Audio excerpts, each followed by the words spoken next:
I want to start by showing a video that tells the story of what was going on in the Trump White House on election night in November of 2020. Do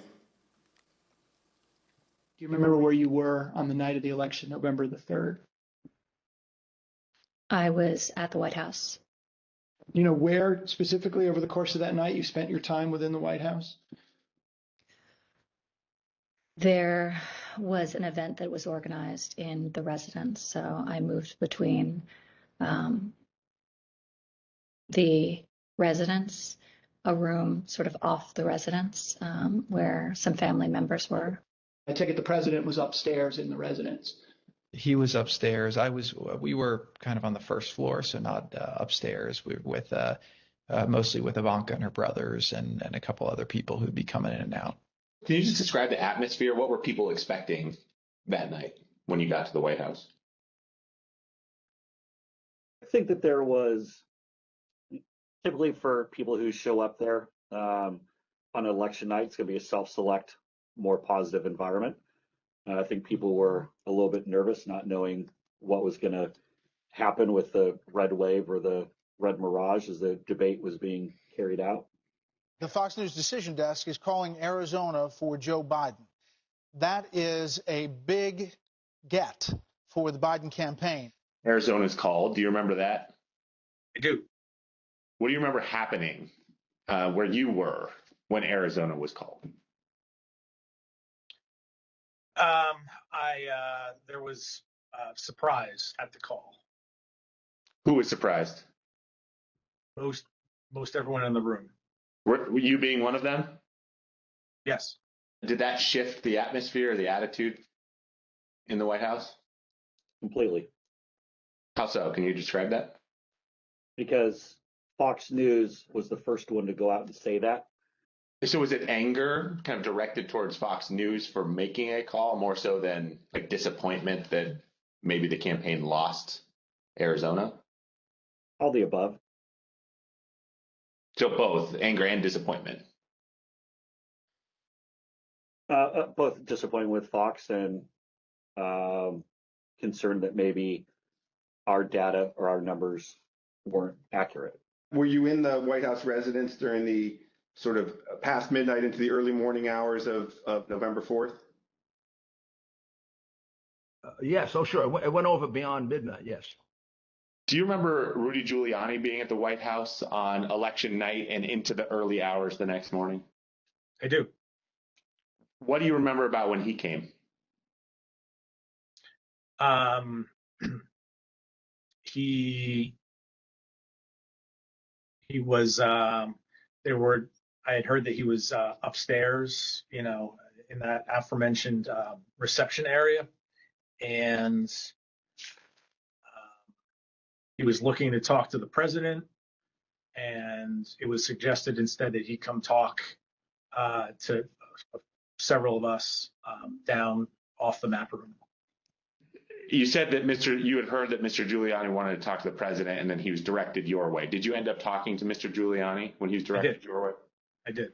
What was that conversation? A lot of conversations were directed my way.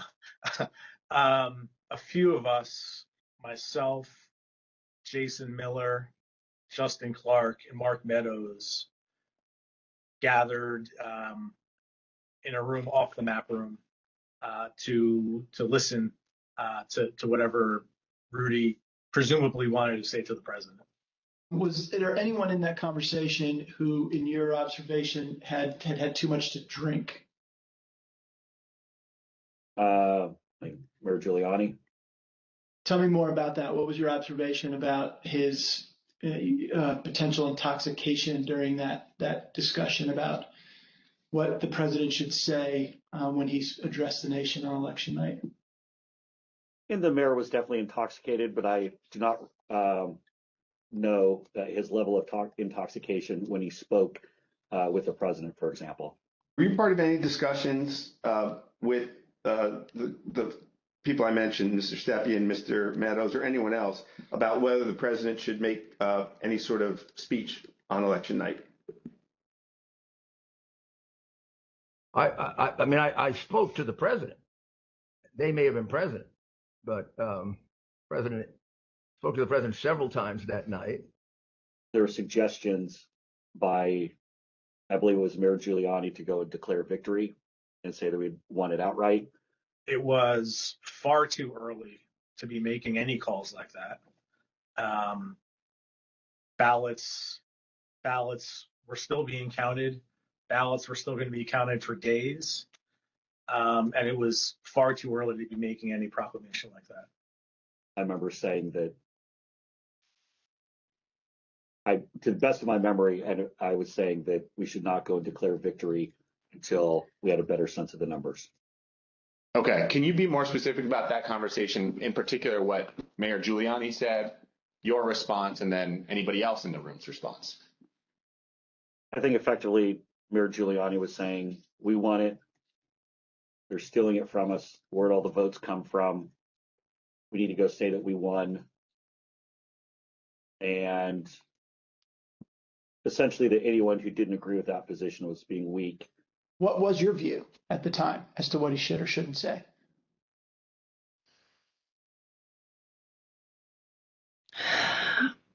I don't know that I had a firm view as to what he should say in that circumstance. The results were still being counted. It was becoming clear that the race would not be called on election night. My belief, my recommendation was to say that votes were still being counted. It's too early to tell, too early to call the race, but we proud of the race we ran, and we think we're in good position, and we'll have more to say about this the next day or the next day whenever we had something to say. And did anybody who was a part of that conversation disagree with your message? Yes. Who was that? The president disagreed with that. I don't recall the particular words. He thought I was wrong. He told me so, and that they were gonna go in a he was gonna go in a different direction. This is a fraud on the American public. This is an embarrassment to our country. We were getting ready to win this election. Frankly, we did win this election. We did win this election.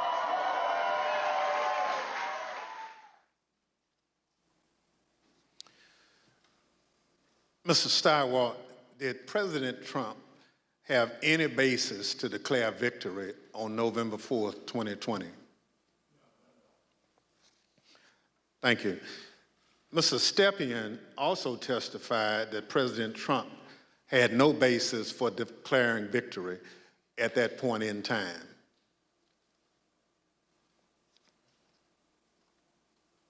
My belief, my recommendation was to say that votes were still being counted.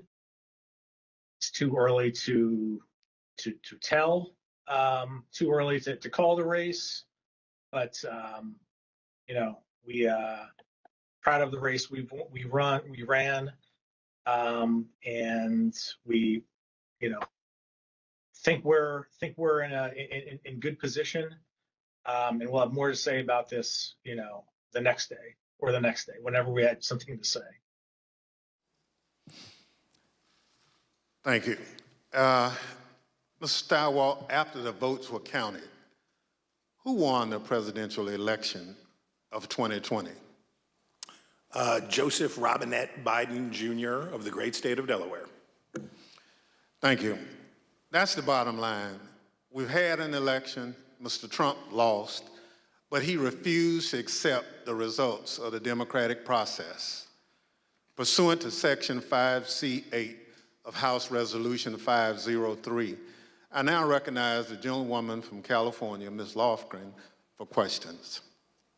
Well, thank you, Mr. Chairman. Mr. Steiwalt, I'd like you to explain a term that was thrown around a lot during the election, and that's the so-called red mirage. What does that mean? So in the 40 or 50 years, let's say, that Americans have increasingly chosen to vote by mail or early or absentee, Democrats prefer that method of voting more than Republicans do.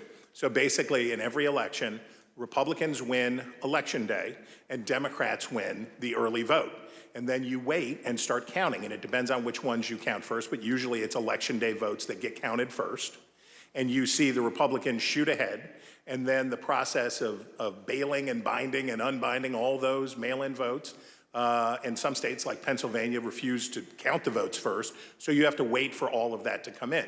So in every election, and certainly a national election, you expect to see the Republican with a lead, but it's not really a lead. When you put together a jigsaw puzzle, it doesn't matter which piece you put in first, it ends up with the same image. So for us, who cares?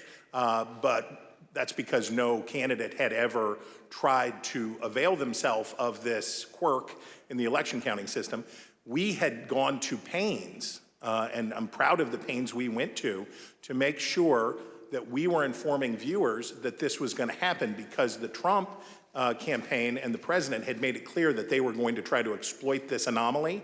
And we knew it was going to be bigger because the percentage of early votes was higher, right? We went from about 45% of the votes being early and absentee to, because of the pandemic, that increased by about 50%.